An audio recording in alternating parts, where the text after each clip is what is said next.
Congratulations to our young people.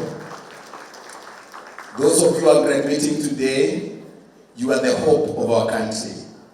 And I think you have gone through good hands and you have received tremendous training that is going to help you venture into the world and not be job seekers, but job creators. And so I think Mheshimiwa said everything I was to say.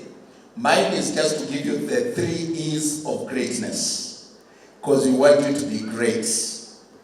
And like our MP has finished by saying that when you get an opportunity or you are denied an opportunity, just ask for a chance to pray. Mheshimiwa, you have no clue how true that is.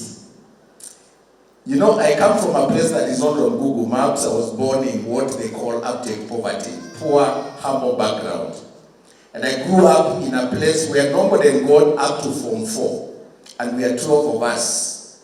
But I saw the hard-working mother that I had. My dad was a different story for another day. But my mom believed in the goodness of people and in the faith in God that family will rise to become something.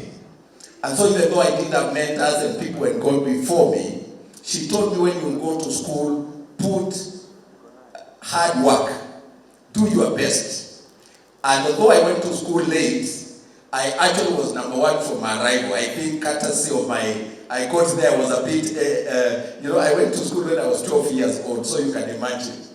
I was brighter than the other kids and, doing the exam on the floor, and the teachers affirming me. By the time I was in class 4, I was writing essays with class 7.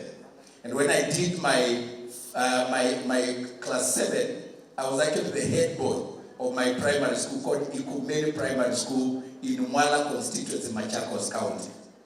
But that affirmation from teachers and the fact that I was hardworking, number 1, and I got responsibilities early in life, it made me believe in myself, but also be resilient to criticism. So that these days when I'm trod on social media, it is something I'm used to even when I was a child.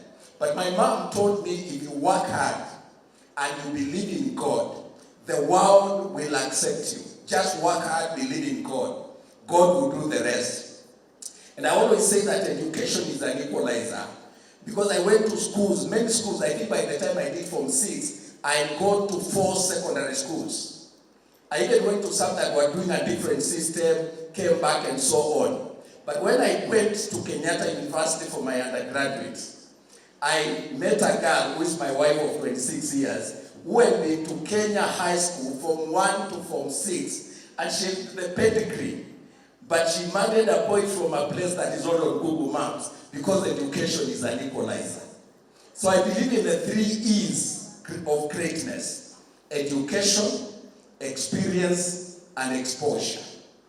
And I believe if you work hard and keep improving in your skills, because graduation is not the end. In fact, in our days, I don't know whether they still do it, we used to be given the power to read when we were graduating.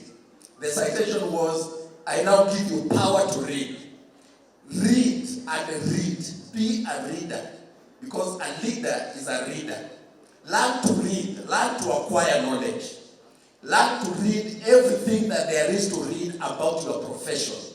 Anybody who has excelled in interior design, anybody who has made money in this area, any books, any knowledge that there is to know, don't just say you have read enough. You have just begun life. Education. And keep building your skills, adding to your skill set in this area. Between my master's and my first degree, there is 15 years.